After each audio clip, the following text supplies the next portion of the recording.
என்றாரே எல்லாருக்கும் தன் குலதெய்வத்தை வணங்கக்கூடிய ஒரு பெரிய கடமை இருக்கும். அப்பேற்பட்ட ஒரு மாபெரும் கடமையில் நேற்று பங்குனி உத்திரத்தில் எல்லாரும் குலதெய்வங்களை வணங்கியிருப்பீங்க.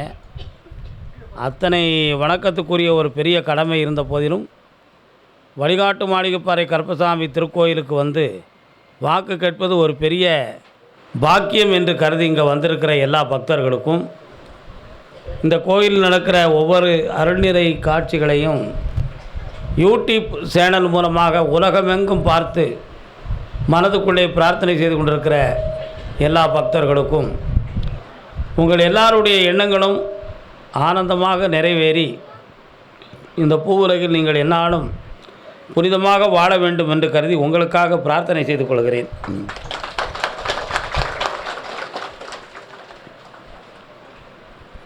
உள்ளத்தில் நல்ல உள்ளம் உறங்காது என்பது வல்லவன் வகுத்ததடான்னு சீர்காழி கோவிந்தராஜன் பாடிய பாடலை நீங்கள் கேட்டிருப்பீங்க. நல்ல உள்ளம் உறங்காதுன்னா என்ன அர்த்தம்னா, அதாவது அவருடைய கேரக்டருக்கு எழுதினாரா இல்லாட்ட உலகத்துக்கு எழுதினாராங்கிறதுலாம் பின்னால். அதுக்காக உறங்காதவன் உள்ளம் எல்லாமே நல்ல உள்ளம்னு நம்ம முடிவும் எடுக்க முடியாது. என்ன ரொம்ப ஆழ்ந்து சிந்தித்தா என்ன அர்த்தம் அப்படின்னு சொன்னால், ஒரு மனிதன் தனக்கு ஒரு நன்மை நடக்கணும்னு நினைக்கிறான். அப்படி நன்மை நடக்கணும்னு நினைக்கிறத அவன் நல்ல உள்ளம்னு கருதுகிறான். அது நடக்காத பட்சத்தில் அவன் உறங்காமல் தவிக்கிறான். இதுதான் மன இயல். அந்த நேரத்தில் பீரிட்டு எழக்கூடியது நம்ம ஒரு நல்ல உள்ளமாக நம்ம நினச்சிருக்கிறோம், நமக்கு உறக்கத்தை கூட கடவுள் ஒரு குறை வச்சுட்டார, நம்மளால் நிம்மதியாக தூங்கக்கூட முடியலையே அப்படின்னு நினச்சி ஒரு வருத்தம் இருக்கும். மகாபாரதத்தில் ஒரு சில தத்துவங்களை சொல்லுவாங்க. யாருக்கெல்லாம் சரியாக உறக்கம் வராது அப்படிங்கிறதுக்கு ஒரு சில எடுத்துக்காட்டு சொல்லுவாங்க. அடுத்தவனைப் போல தான் வாழ வேண்டும் என்று ஒருவன் ஈடுகட்டி பார்த்தான் என்றால் அது நிறைவேறுவது வரை அவனுக்கு உறக்கம் வராது. அடுத்தவனைப் போல நம்ம வாழணும்னு ஒருத்தன் ஈடுகட்டி பார்த்தோம்னா அது நிறைவேறுகிற காலம் வரை அவனுக்கு உறக்கம் வராது. முதல் தத்துவம். அடுத்ததாக சொல்லுதார், தன்னை தவிர யாருமே உயர்ந்தவனாக இருக்கக்கூடாது, நாம் மட்டுமே உயர்ந்தவனாக கருத வேண்டும், இருக்க வேண்டும் என்ற இருமாப்பு நெஞ்சுடைய ஒருவன் தன் எண்ணங்கள் நிறைவேறுவதற்காக தவிப்பான், அவனுக்கும் உறக்கம் வராது. மூன்றாவதாக ஒருத்தருக்கு முக்கியமான ஒருத்தன் அவன் தான், இந்த மூன்றாமத்தான் வரவன். அவன் எப்படிப்பட்டவன்னா, சதா காலகட்டமும் பிரத்தியாரை பற்றியே ஆராய்ச்சி பண்ணிக்கிட்டே இருக்கிறவன். அடுத்தவன் அவன் இப்படி இருக்கான், இவன் அப்படி இருக்கான், இவனை இதை செய்யணும் அதை செய்யணும்னு சொல்லி இப்படி ஒவ்வொன்றா பிளான் போட்டு இவனை கெடுக்கிறது எப்படிறான்னு ஒருத்தன் எப்பொழுது துரியோதனனை மாதிரி யாருக்கு உள்ளம் இருக்கிறதோ அவன் உறங்கவே மாட்டான். அவன் உறங்கவும் மாட்டான், வீடு அடங்கி இருக்கவும் மாட்டான், சந்தியில் உட்கார்ந்துருப்பான். இந்த மூன்று பேர்கள் ரொம்ப முக்கியமானவங்க. இந்த முதன்மையான ஒரு ஆளை நான் சொன்னேன், அடுத்தவனை ஈடுகட்டி வாழுதவன் உறங்க மாட்டாங்கிறது அது ஒரு வகையில் நியாயமானது. அவனை போல் நம்மளும் வாழணும் அப்படின்னு அவன் நினச்சான், அது நியாயமானது தான். ஆனால் அவனை கெடுக்கணும்னு நினைக்கல, அதனால் அது நியாயமானது தான். அந்த எண்ணம் இருக்கலாம், அந்த எண்ணத்துக்காக தவறு செய்து விடக்கூடாது என்பதை உணரணும். ஒன்று. அதே மாதிரி பிரத்தியாரை ஈடுகட்டி வாழ்ந்ததை பற்றி நம்ம சொல்லுதோம். நமக்கு நிறைய எண்ணங்கள் நிறைவேறணும், தான் மட்டுமே உயரணும் அப்படி ஒன்று நினைக்கிறத எல்லாரும் நினச்சாங்கன்னா அது ஒரு பொதுமையான தத்துவம். அது எப்படின்னா, ஒவ்வொரு தனி மனிதனும் இந்த உலகத்தில் திருந்திட்டோம்னா இந்த உலகமே திருந்திடும்னு விவேகானந்தர் சொன்னார். ஒவ்வொரு தனி மனிதனும் திருந்திட்டோம்னா இந்த உலகம் திருந்திடும், இந்த உலக மக்கள்லாம் சரியாக இருப்பாங்க, நல்லா இருப்பாங்க அப்படின்னு விவேகானந்தர் ஒரு அற்புதமான ஞான வாக்கு சொன்னார். அதை மாதிரி தான் நல்லா இருக்க வேண்டும், தான் நல்லா இருக்க வேண்டும் நினச்சி தனக்குள்ளே அறிவோட முயற்சியை செய்து உழைப்பை செய்து அறிவால் உணர்ந்துக்கிட்டோம்னா எல்லாருமே தெள்ள தெளிவாக உயர்ந்துருவான். ஆனால் பிரத்தியாரை பற்றிய சிந்தனை அவனுக்கு வர்றதுக்கு வாய்ப்பே கிடையாது. இந்த மாதிரி உள்ள சூழ்நிலைகள், இப்படி மூன்று விதமான தத்துவங்களின் அடிப்படையில் தான் உள்ளத்தில் நல்ல உள்ளம் உறங்காது அப்படிங்கிற ஒரு நிலைமைகளை நம்ம சொல்லியிருக்கோம். மனிதன் வந்து தன் தேவை நிறைவேறணுங்கிறதுக்காக என்ன வேணாலும் செய்யலாம் அப்படிங்கிற ஒரு முடிவு எடுக்கக்கூடியவன் ஒரு பகுதி இருக்கான்.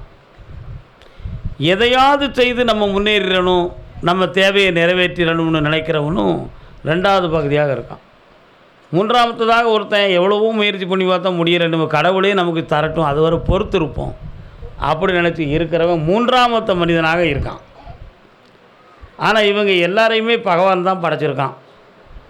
ஆனால் அவங்களுக்குள்ளே இந்த ஏற்றத்தாழ்வு ஏன் வந்துச்சுன்னு கேட்டால் அதுக்கு ஞானிகள் மூலமாக கிடைக்கிற பதில் அவன் செய்து வந்த கர்மாக்கள், அவன் எடுத்து வந்த ஏடுகள், அவன் எடுத்து வந்த பிறவிகள்.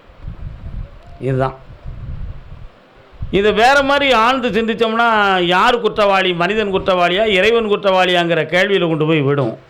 அந்த அளவுக்கு ஆராய்ந்து பார்க்காம எடுத்த பிறவியை நிறைவேற்றுவதற்கு நம்ம என்ன செஞ்சால் சரி வரும் அப்படிங்கிற விஷயத்தை மட்டுமே நம்ம பக்குவம் கொண்டோம்னா நம்ம கடமைகளை கரெக்டாக செய்யணும்.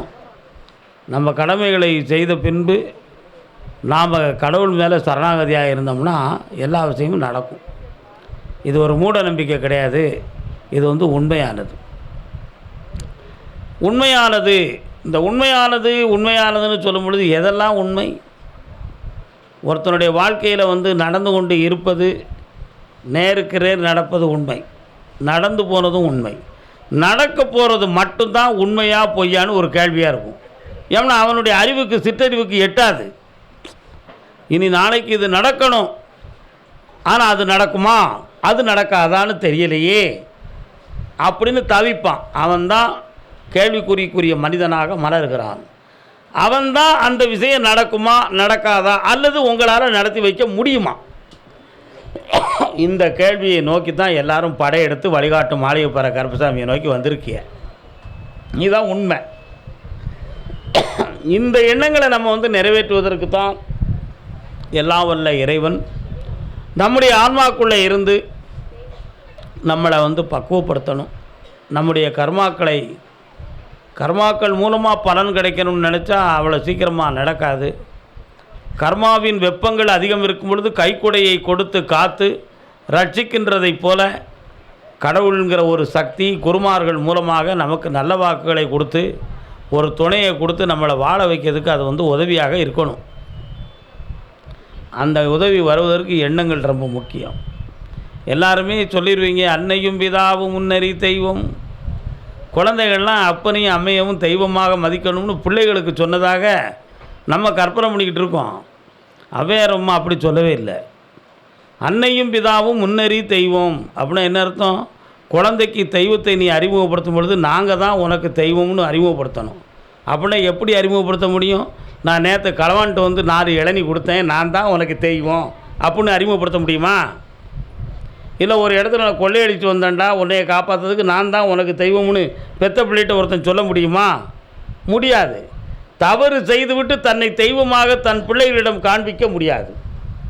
உண்மையா இல்லையா? அப்போ பிள்ளைகள் தெய்வமாக கருதும் அளவிற்கு பெற்றோர்கள் நடக்க வேண்டும்.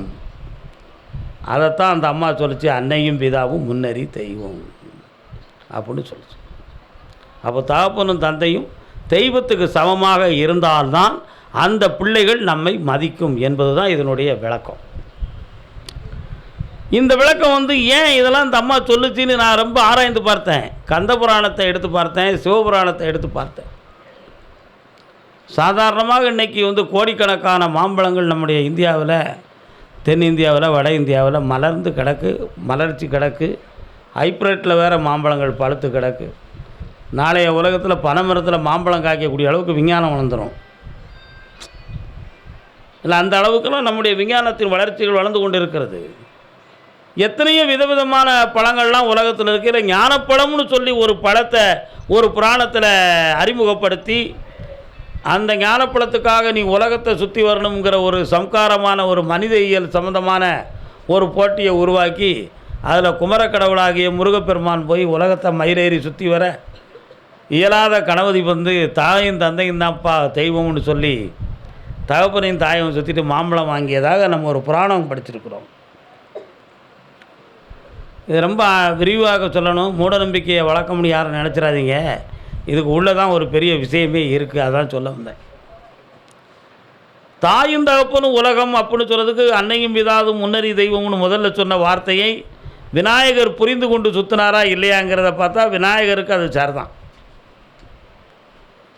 ஆனால் உலகத்தை யார் சுற்றி வருகிறார்கள்னு சொன்ன ஒரு கேள்வியின்படி விநாயகர் சுற்றியது சரியானா அது கேள்விக்குரிய விஷயம் தானே தவிர அது சரி தவறுன்னு நம்ம விடை சொல்கிறதுக்கு நமக்கு முடியாது.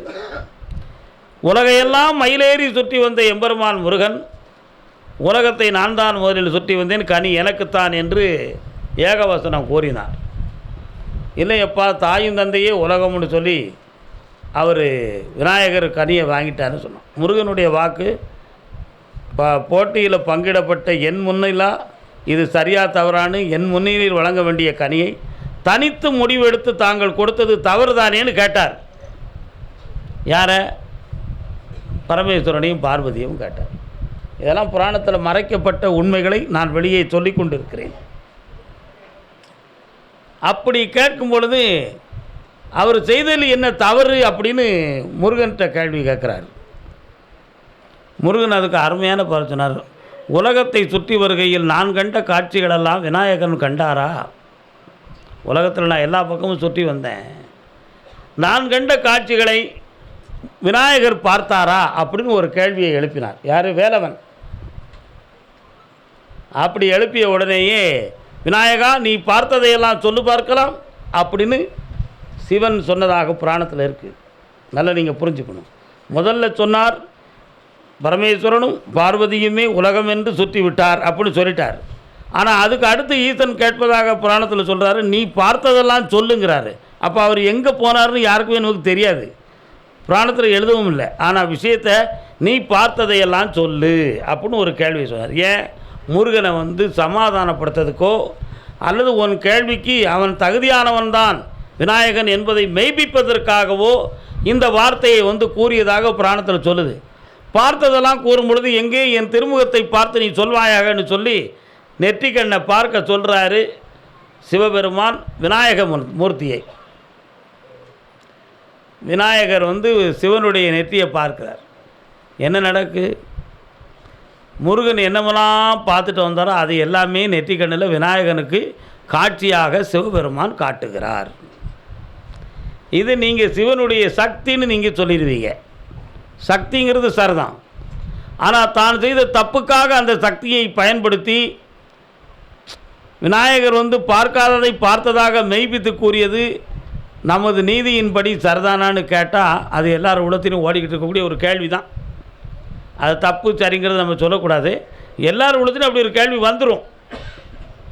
இதை வேலவன் மறைமுகமாக பார்த்தார்.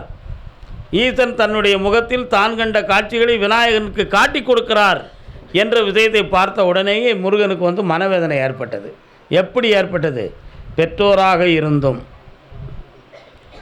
பிள்ளையில் ஒருவன் சிறந்தவன் மற்றொரு சிறந்தவன் இல்லை என்று ஒரு பேதத்தை உருவாக்கி தான் செய்த குற்றத்தை மெய்ப்பிப்பதற்கு இந்த சக்தியை பயன்படுத்திய உங்கள் காரணத்தினால் இனி உங்களோடு நான் இருக்க மாட்டேன் அப்படின்னு சொல்லி உடைகள் எல்லாத்தையும் கழட்டிட்டு கோவணத்தை கட்டிட்டு ஒரு மரத்தில் இருந்து விழப்பட்ட ஒரு சாதாரண ஒரு தண்டு ஒரு கம்பை மட்டும் எடுத்துக்கிட்டு பழனிமலைக்கு போயிட்டார்.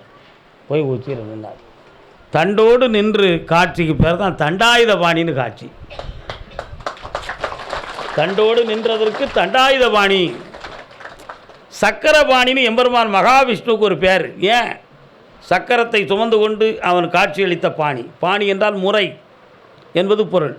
சக்கரத்தோடு நின்றதுனா அவனுக்கு பேர் சக்கரபாணி.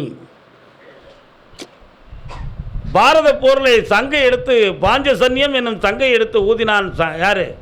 கிருஷ்ணர். அதனால் அவருக்கு பேர் சாரங்கபாணி. சாரங்கன்னா யார்? சாரங்கன் என்பது சங்கு.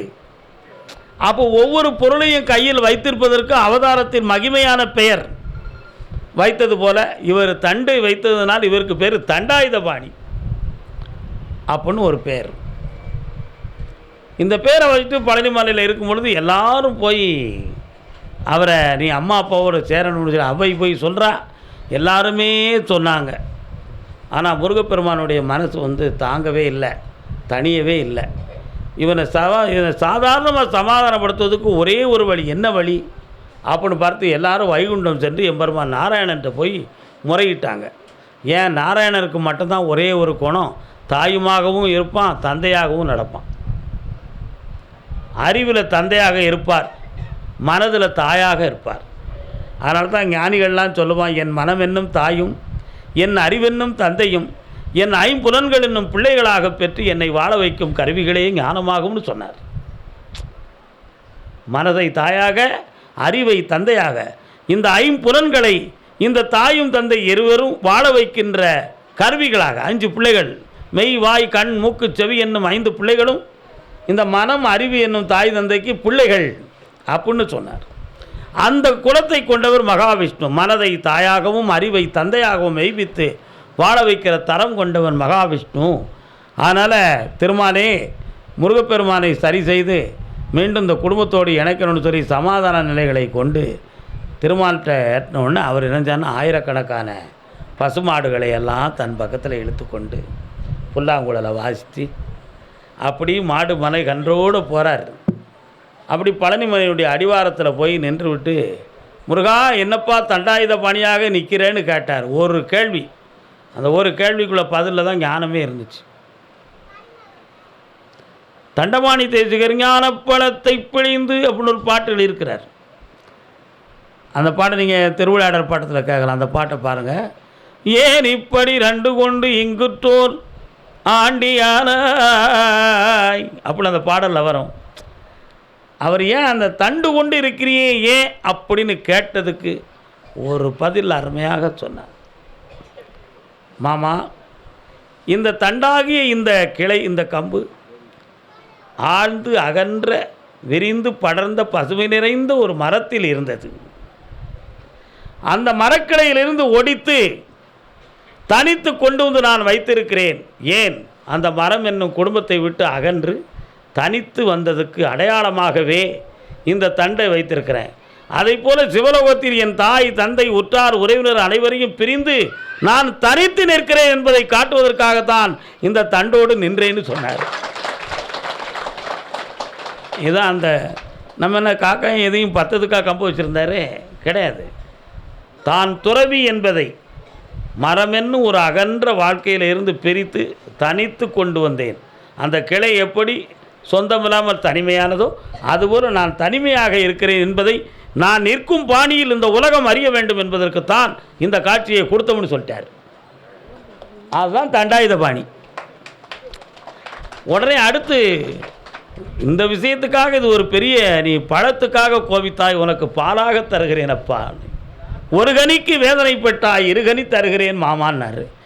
எனக்கு விளங்கவில்லைன்னு பேச்சு கொடுத்தோன்னே அப்படி திருமாலுடைய பேச்சுக்கு மயங்காதவன் உலகத்தில் யார் இருக்கா?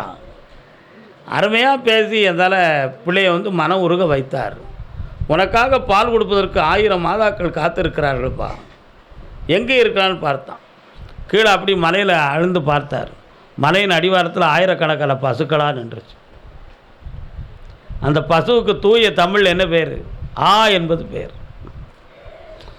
தமிழ் ஆவண்ணா இருக்கு இல்லையா? ஆனா ஆவண்ணா.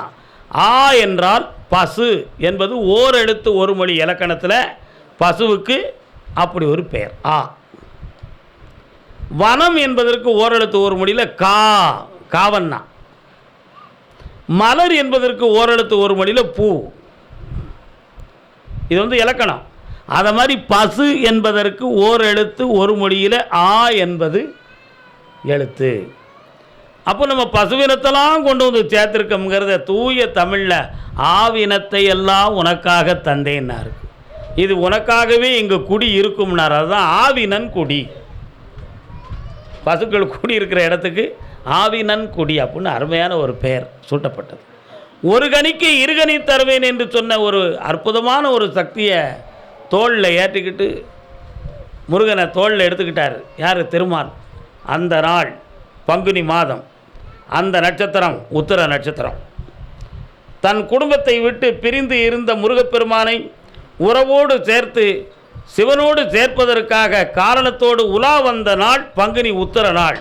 அதுபோல தன்னுடைய குலதெய்வங்கள் எங்கெங்கு இருந்தாலும் அந்த உறவை தேடி போய் நின்று கும்பிடக்கூடிய நாள் அந்த பங்குனி உத்தரத்துக்குரிய நாள். இதுதான் அந்த பங்குனி உத்தரம்ங்கிறதோடைய ஒரு பெரிய மகத்துவம். அப்படி கொண்டு போனோன்னு தான் உடனே சிவன் பார்வதி எல்லாரும் வந்து தோளில் இருக்கும் மகனை தேரில் ஏற்றுவாயாகன்னார். அருமையாக தேரில் வச்சு உத்தர திருநாளை இன்று வர பங்குனி உத்தரத்தில் தேரோட்டத்தை பார்த்து உலகமெல்லாம் கும்பிட்டு கூத்தாடுகிறோம். ரொம்ப அருமையாக அந்த முருகப்பெருமானுக்கு இருகனி திருமால் கொடுத்தாரா கொடுக்கலையா அப்படின்னா கொடுத்தார். சூரனை அழைப்பதற்கு இளைஞனானால் சூரனை வதைத்தார். அப்படி அவருடைய வேலோடு விளையாடுகிற அந்த வீரத்தினுடைய மகிமையெல்லாம் அறிந்து திருமால் ஆனந்த கண்ணீர் விட்டார் வைகுண்டத்தில். ஒரு கண்களிலிருந்து ஒரு மகா பிறந்தா, இன்னொரு கண்ணிலிருந்து இன்னொரு மகா பிறந்தா. 2 பேரும் 2 கைகளில் ஏற்றினார். அமுதவல்லி குமுதவல்லி.